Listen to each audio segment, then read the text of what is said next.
that out. Moving on then, of course, to the Kerry semi-finals. First, let's talk about what a mess the Kerry Championship is. It makes absolutely no sense to me how the champions and the team that go on to represent Kerry, like, of course, Dingle now out of the championship is going to be East Kerry against Mid Kerry. Mid Kerry beat Phil Rangers. I mean, what is this? This Mid Kerry, East Kerry, where they have basically a selection of all the best players in an area to play against a club on its own. It never made sense to me why they have to do it different than every other club championship in the country.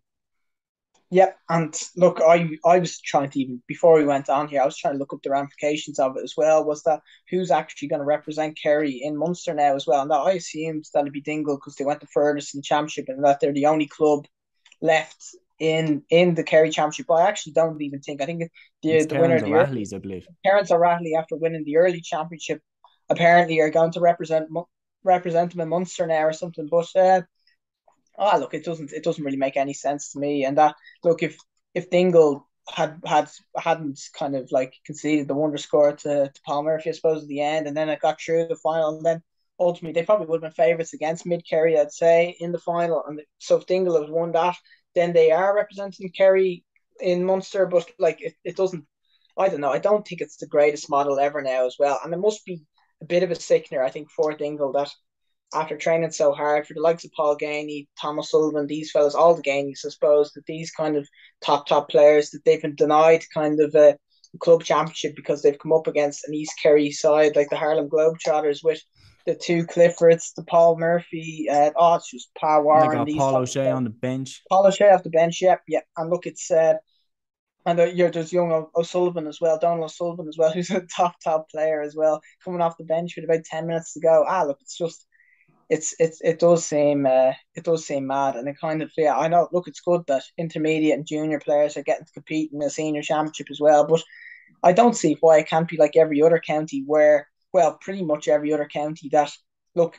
The point of being in junior and intermediate is that you get your players together and you improve and you try and get yourself up to senior. And yeah, there's some clubs are smaller than others, but that's just the way it is, kind of as well. And that look, this kind of thing about pooling players together and creating these super teams to face off against kind of I know that you're playing against the likes of Dingle is a big town and Dr. Crokes are in Killarney and there that's a big town too as well. But that's just the way it works as well. And pooling kind of big provincial teams in as well doesn't make much sense to me as well. I know Cork do it a little bit too, but thankfully I think the provincial sides in Cork and the hurling anyway were all beaten this year, I suppose, and we got to see a really great story with Finbars winning. And look, I think everybody just wants to see that like a village like Finbars or something like that, pooling together, local lads as well, working together and winning a title. Whereas, look, I suppose when East Kerry inevitably win, like I don't know what the celebrations would be like and who's even following them. Like Yeah, that's what I would think. I would think who's in the stand cheering for East Kerry? Like, what do you wear to the game? Do you wear a jersey? Do you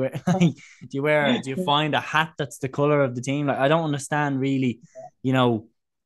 And then obviously, if a couple of your lads get dropped from the side, are you just going to stop supporting East Kerry? Like, I don't understand how you would have a real, genuine attachment to that team winning. We do have to talk. I mean, Paul Murphy, 55 meters out, hitting the winning point, absolutely outstanding from him.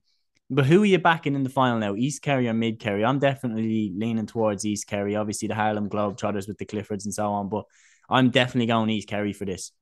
Yeah, well, look, I think so too. I think it's when you look at it as well, you're looking at like this looks like the greatest club side you've ever seen, kind of. But like it's just when you look at the names, like even other fellas like Ronan Buckley's been involved with Kerry for years, Dara Lyon, the other Johnson Lyon as well is just thrown in there too and stuff as well. That it's you and you're Shane Ryan in goal too as well. That it's nearly an inter-county side. I think. Look, Mid Kerry have obviously a good team as well, but they don't have half the wealth of inter-county experience. You flick through the Mid Kerry side. There's not really an inter-county player in there as well. So you'd imagine that that quality will probably show that.